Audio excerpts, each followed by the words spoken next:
Vamos a tocar el tema que se había anunciado de las denuncias públicas que está haciendo el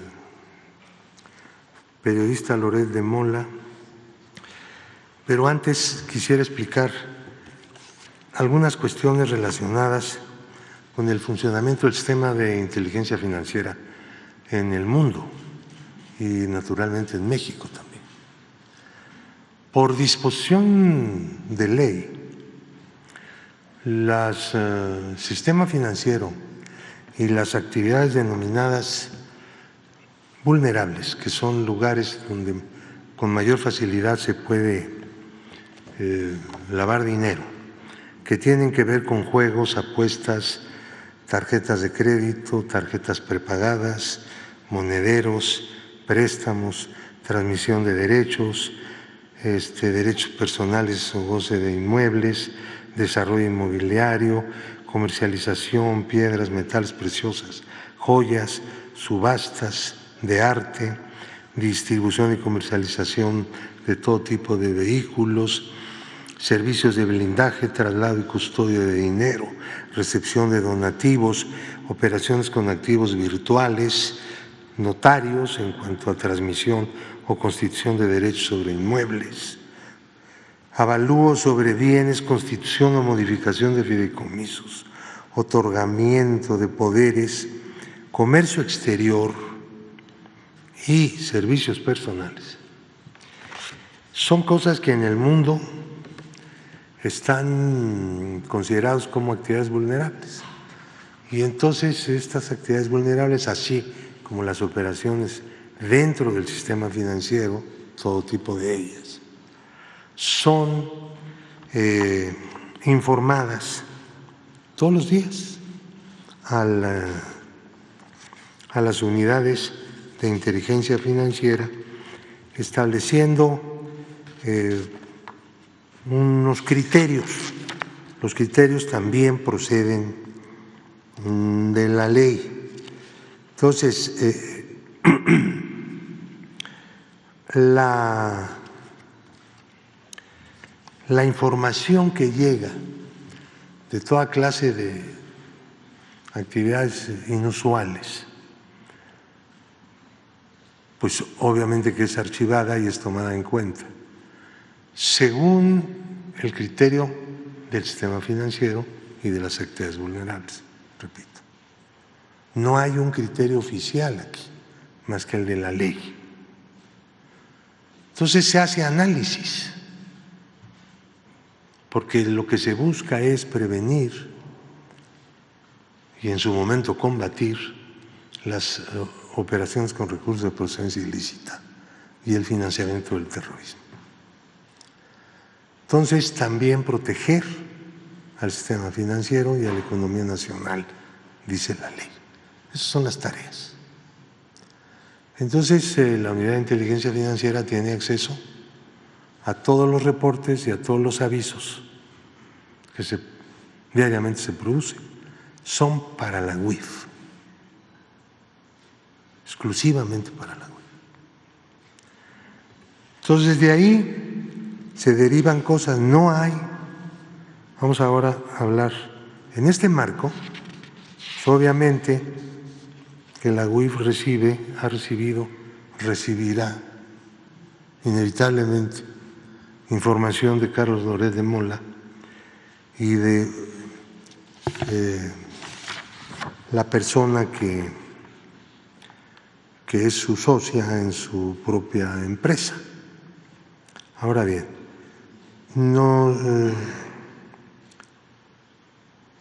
Loret de Mola no es parte de una denuncia que ha presentado la UIF hace ya varios años en contra de los delitos de corrupción y operaciones con recurso de procedencia ilícita que a juicio de la UIF ha estado cometiendo un consorcio que se denomina Latinos. Conclusión. De las actividades administrativas que lleva a cabo la Unidad de Inteligencia Financiera, ninguna corresponde con el señor Carlos Loret de Mola. El señor Carlos Loret de Mola no aparece como accionista, codueño, ejecutivo, manager, gerente de un consorcio empresarial que se llama Latinus, que es otra cosa, independientemente de que él, junto con otras personas más, les preste servicios y les cobre. Pero Latinus es un consorcio en sí mismo, no forman parte del mismo las personas o los periodistas que trabajan, prestan servicios ahí y en otros lugares. Ahora, la denuncia que presentó la UIF hace años contra Latinus no lleva incluido ningún periodista, ningún profesional de la comunicación, ni persona que se dedique a esta actividad. La política del gobierno desde un principio fue el respeto al artículo 7º de la Constitución, que establece la inviolabilidad de la libertad de difundir opiniones e ideas de todo tipo a través de cualquier medio. Eso es lo que dice el artículo 7º, que además establece, por cierto, cosa que no se habla mucho, la neutralidad de la red internacional. Eso está en el artículo 7 de la Constitución. Y viene a cuento por las campañas que se realizan a través de la red y esa manera de invadir espacios de la red internacional, que por definición de nuestra Constitución es neutral, no puede ser apropiada en parte, ni mucho menos totalmente, por un grupo, un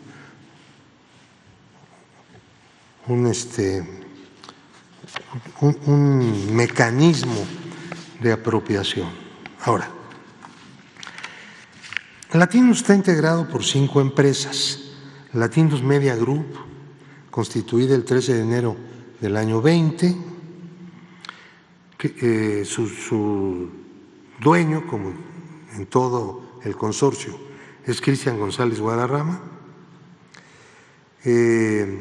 También Latinus Media Radio S.A., Latinus Media MX Hub S.A.D.C.V. Ahora bien,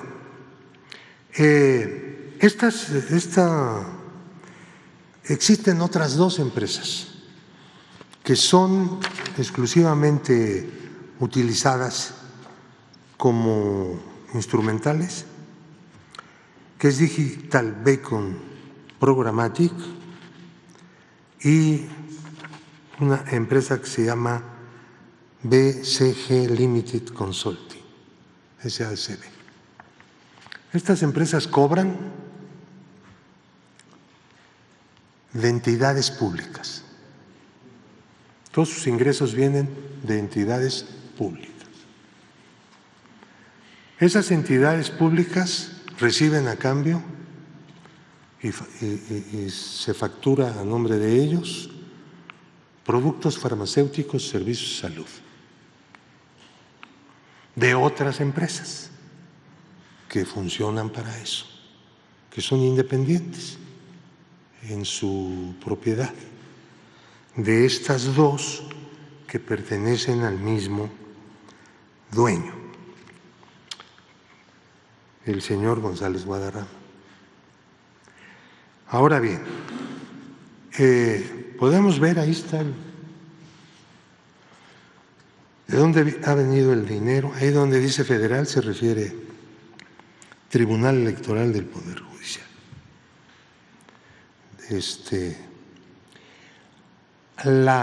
El dinero proviene de manera directa, promovido en Nuevo León, Sinaloa, Tamaulipas, de manera indirecta a través de estos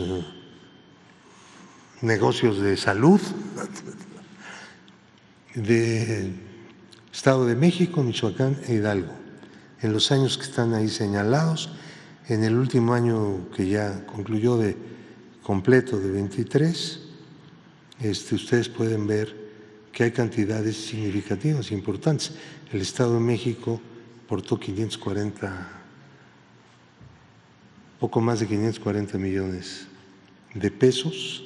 En total, estamos hablando de una cantidad significativa desde el año 2019 a 2024, ¿no? De 2.437 millones de pesos.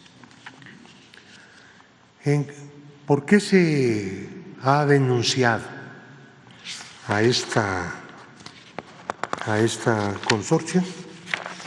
Por actividades de lavado de dinero y también vinculados a la corrupción. La denuncia es del 20 de mayo de 2021. Entonces, no es una cosa reciente, es algo que está procesándose en la Fiscalía General de la República. Los productos de inteligencia que realiza la Unidad de Inteligencia Financiera tienen como receptáculos el Ministerio Público, las autoridades de control, tanto federales como de las entidades federativas, y otros medios también de control que ejercen los gobiernos de los estados y el gobierno federal, quienes solicitan la información que el sistema financiero le provee a la UIF. Ahora, y nosotros lo hacemos. La base para poder formular una denuncia pues tiene que ser lo que el sistema financiero le informa al gobierno. Nosotros no andamos haciendo indagatorias, no tenemos ningún registro ni llevamos ningún archivo en relación con lo que dicen, expresan o de alguna manera mencionan los medios de comunicación, ni los periodistas en lo individual, ni la gente en las redes abiertas. ¿Podemos tomar en consideración denuncias en redes abiertas? Sí, cuando se trata de cuestiones ligadas o denuncias de corrupción o de operaciones con recursos de procedencia ilícita, obviamente, ¿no? Siempre lo hacemos, sobre todo cuando se trata de personas políticamente expuestas, que son aquellas personas que están en la lucha política. No todos los servidores públicos, obviamente, son personas políticamente expuestas, pero también sus familiares y sus allegados. Y siempre que han hecho denuncias que en nuestra opinión, bueno, no tendrían por qué afectar, digamos, el curso de la lucha política, pero evidentemente que las hacen para alterar de alguna manera o incidir en la lucha política. Cuando se han hecho de servidores públicos de este nivel o de sus familiares, la UIF ha analizado la información financiera que procede del sistema financiero y de los avisos de las actividades vulnerables. Siempre. No dejamos de hacerlo, pero solo excepcionalmente hacemos los desmentidos. ¿Por qué? Esto es algo que conviene aclarar. Los desmentidos los hacen, obviamente, las personas que están siendo calumniadas, ¿sí? Y tienen la posibilidad de desmentirlo, pues a través de los medios que existen en México, en el sistema financiero, en la compra de inmuebles, en todo lo que tiene que ver. El mismo individuo sus amigos, su partido, el gobierno, etcétera, pueden desmentir. Pero cuando se trata de estados de cuenta falsificados del exterior, el único que tiene información es la UIF. Y el que tiene que aclararlo solamente puede ser la UIF. Por eso lo ha hecho en varias ocasiones. Por eso recientemente se declaró que un reporte supuestamente de movimientos internacionales de carácter financiero era absolutamente falso. Pero es que nadie lo pudo haber dicho, ni la persona calumniada, ni su partido, ni nada, ni sus enemigos, ni otros periodistas, porque bueno, también se trata de que lo que calumnia a uno pues puede ser reproducido por otros, ¿no? Como es la realidad y es la práctica. Entonces,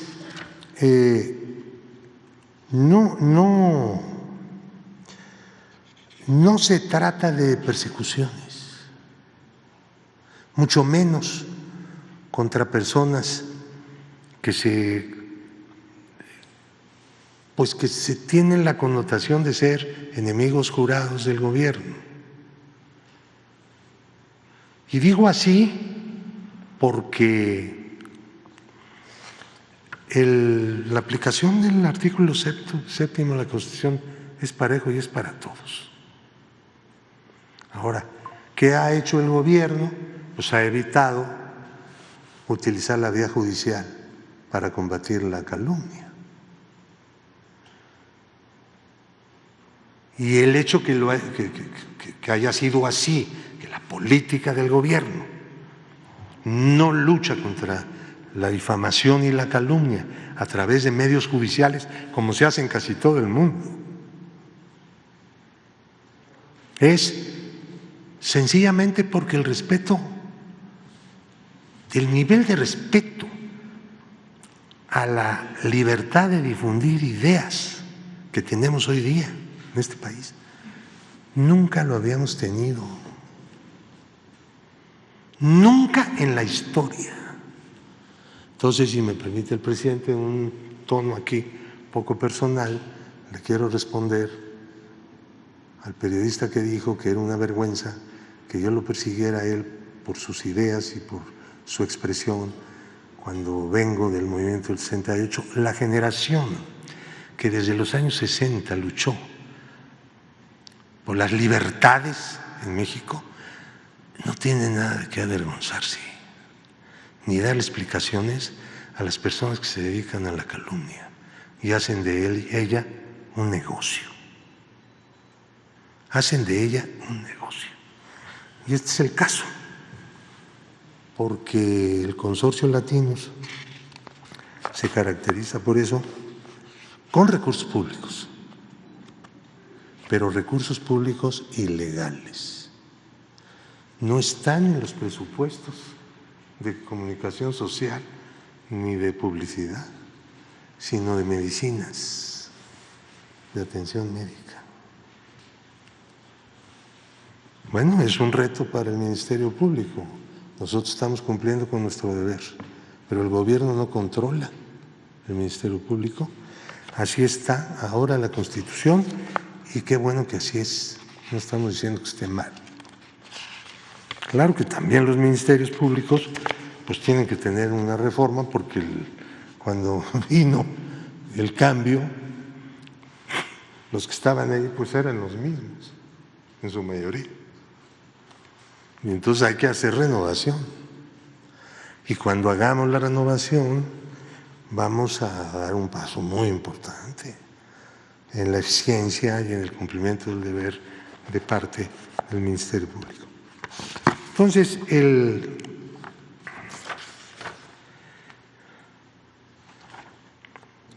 punto es que todo este dinero que vimos ahí, que viene de, ya sabemos para qué se usa y cómo se distribuye, es la otra lámina. Ah, no, antes espérense tantito porque me falta algo. La tercera empresa Latinos, con el nombre de Latinos, está establecida en los Estados Unidos en un estado que es Delaware. Delaware es algo así como la única zona de paraíso fiscal, financiero, lavador de dinero, en el territorio continental de los Estados Unidos. País que tiene sus paraísos, pero fuera, en el medio del océano, ¿no? El único que está dentro, territorialmente hablando, es Delaware. Entonces, es un problema tener información. Sin embargo, se han obtenido informaciones a través de inteligencia financiera de otros países y la hemos comprobado con las informaciones que nos dan como inusuales los bancos mexicanos y checa. Estamos entonces averiguando si el dueño es el mismo o no. Eso no lo hemos podido comprobar porque los registros de propiedad en Delaware son muy opacos y no están a disposición del público. Es difícil conseguirlos, pero bueno, vamos a hacer la lucha, pues estamos obligados a saber de quién es el dinero, porque es dinero que llega allá con el fin de volver aquí y pagar aquí, desde Estados Unidos. Porque como hay ahí paraíso, pues es mucho más difícil rastrear. Pero lo que a lo mejor no se está tomando en cuenta es que el sistema de inteligencia financiera pues es un sistema mundial que opera. No opera tan bien como quisiéramos, pero pues sí llega a operar. Después hablaremos de un asunto que tiene que ver con esto de llevar el dinero defraudado aquí a un paraíso y luego regresarlo. Bueno, pues esto es lo que están haciendo. Vamos a verla. Pero además quiero hacer una observación. Si ustedes ven ahí el total de lo que han recibido, de lo que han recibido los colaboradores a los que les pagan desde la cuenta de Delaware,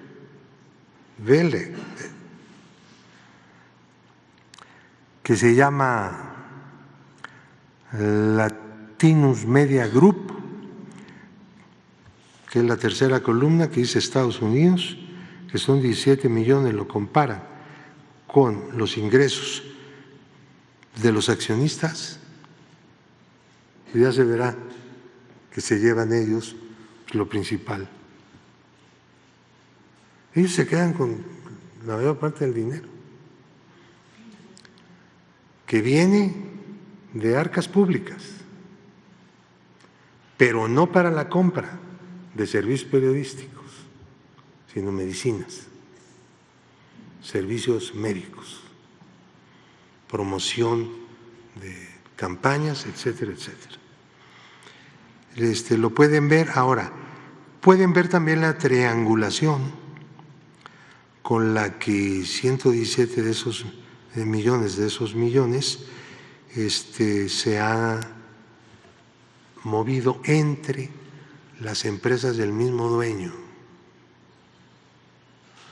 Y entonces pueden ver claramente dónde están las claves de las operaciones con recursos de procedencia ilícita, obviamente para ocultar procedencia y objeto.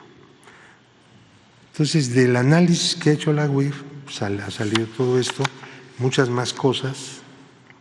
No estamos inventando.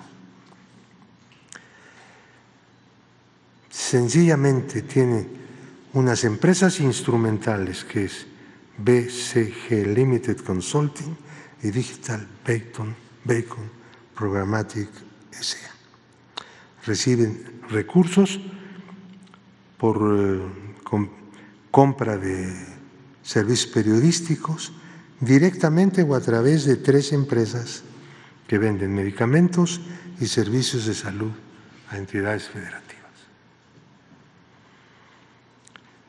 Entonces, están descritas esas operaciones y sobre esa base se hizo esa denuncia que ya tiene algún tiempo de haberse presentado.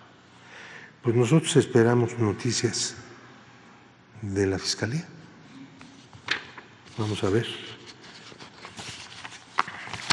Luego pasamos al punto de García Luna. El otro asunto que el presidente había anunciado para hoy era el de la trama corrupta de García Luna. ¿Cómo va la cosa? De esto pues ya se ha informado en otras ocasiones, pero pues hay que actualizar la información. Como saben, hay dos denuncias de carácter penal en México.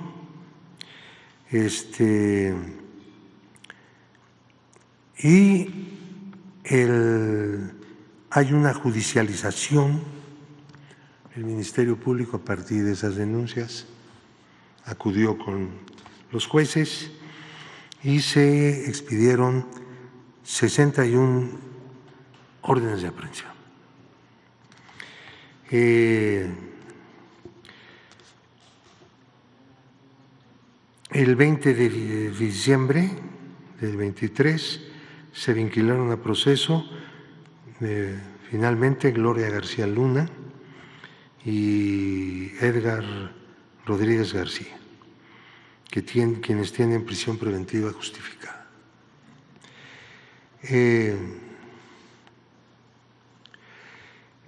Interpol detuvo a Jonathan Alexis Weinberg Pinto, que es uno de los que están en la trama corrupta, de nacionalidad mexicana, aunque tiene pasaporte de otros países, y creo que también nacionalidad estadounidense. Ya está solicitada la extradición por parte del gobierno mexicano.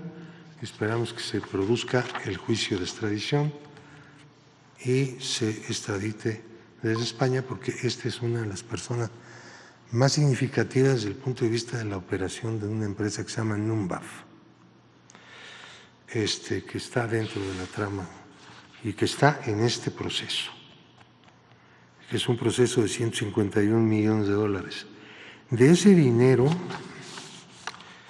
pudimos identificar que lo cobraba a instancias oficiales y se enviaba al Occidental Bank en Barbados.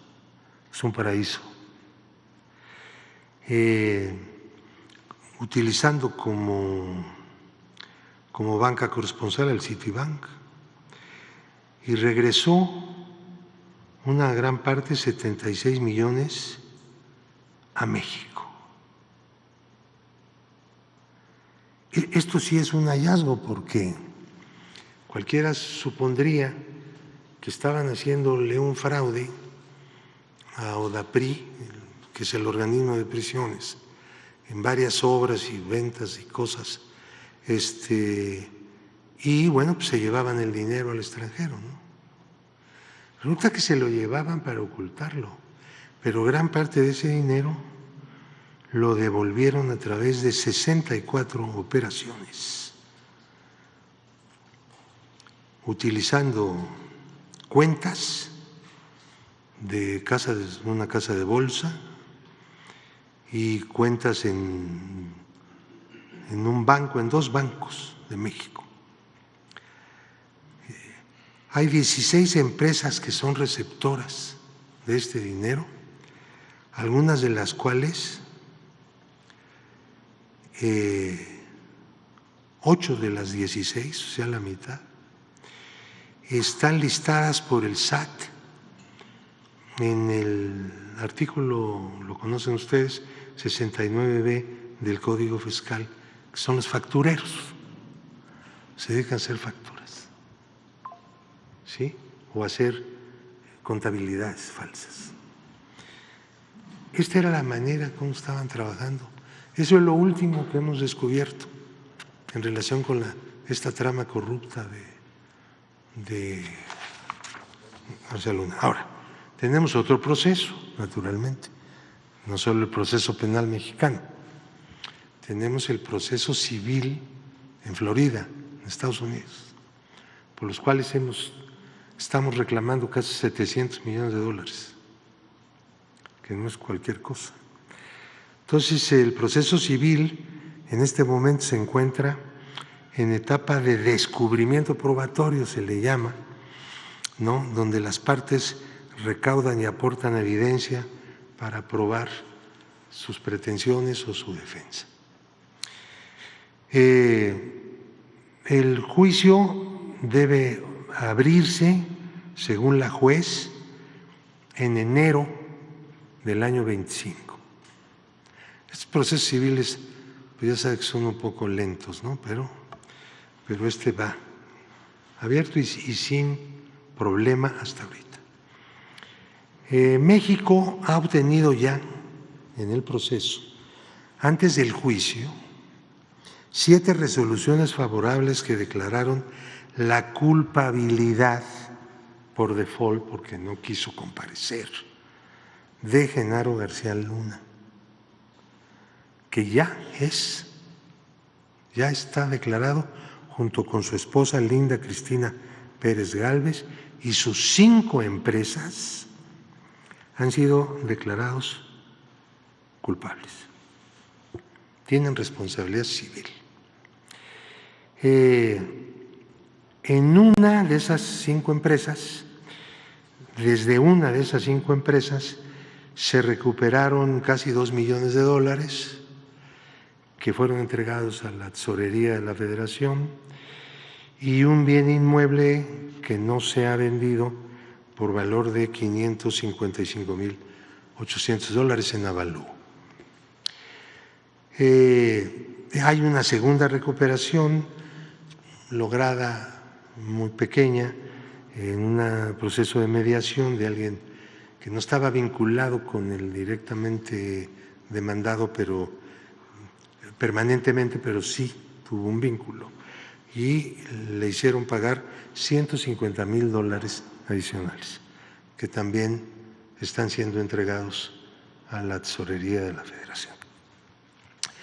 De las 19 propiedades aseguradas en este juicio en Miami, 8 fueron liquidadas, es decir, se vendieron, y en lugar de tener las propiedades se tiene el dinero que está a resguardo de un agente fiduciario del gobierno mexicano hasta que se debía acabar el juicio,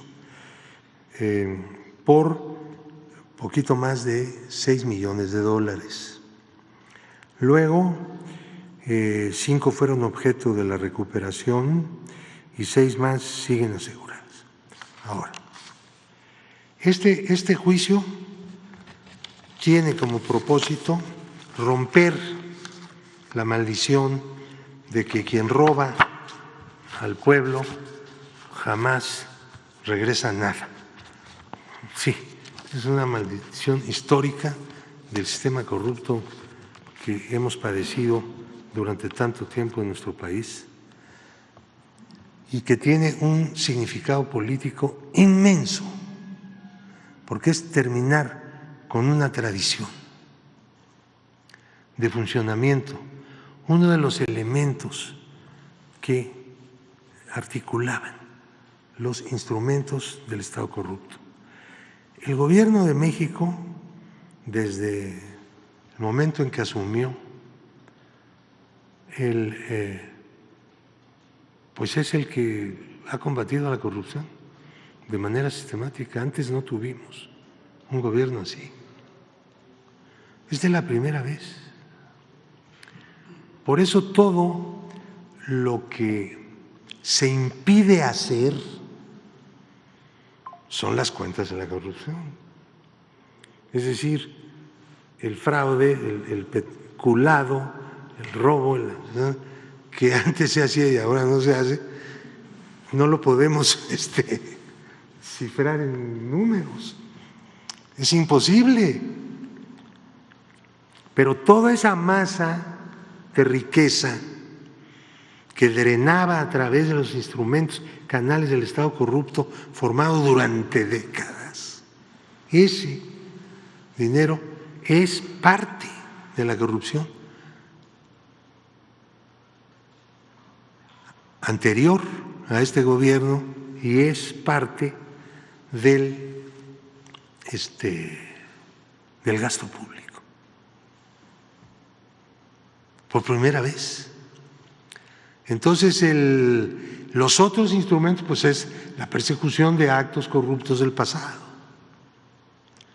Esa es otra manera de luchar contra el Estado corrupto. Entonces, sí, para que haya cultura anticorrupción y de honradez, tiene que haber un poder que encabece la lucha contra la corrupción. De lo contrario, no se puede. Y ese es el enfoque político que se tiene. Todo lo que se haga, tanto para impedir actos y esquemas de corrupción, como para perseguir actos de corrupción, de antes y de ahora, sirven para lo mismo. Romperemos algún día, superaremos pronto, digo yo, el Estado corrupto, sí. La cuestión es que se persevere porque el pueblo mexicano, en su inmensa mayoría, repudia, rechaza, condena la corrupción, porque ha sido un flagelo nacional histórico. Y en los últimos 30 y tantos años la cosa se empeoró porque los neoliberales no eran como los de Inglaterra, ¿verdad? Estos eran absolutamente corruptos. El neoliberalismo que daña tanto a la sociedad, no solo a la economía en términos generales, sino también todos los aspectos de la vida social, la seguridad social, las pensiones, los salarios, todo. Bueno, en México, pues también fue un recrudecimiento, por decirlo así, o actualización, si quiere, de la corrupción. Entonces, la lucha contra la corrupción, pues ustedes saben, todos estamos de acuerdo, es absolutamente vigente. Es una tarea continua y que debe ser cada vez mejor. Estos trabajos de inteligencia financiera tienen como propósito también sumar la inteligencia financiera a la lucha contra la corrupción. Lo mismo los otros controles, los órganos de control, las auditorías, la vigilancia permanente, sistemática, la manera de ser, la austeridad. La austeridad es una variante de la corrupción, de la no austeridad. La falta de austeridad es una variante de la corrupción, porque la austeridad se pudo haber establecido en cualquier otro momento y no se hacía porque mediante el derroche se robaba. De esos tenemos casos por montones, denuncias a montones en el Ministerio Público. Los problemas que hemos tenido pues son los únicos que realmente se han atendido por el gobierno en curso, el gobierno que está en funciones, ¿no? Bueno,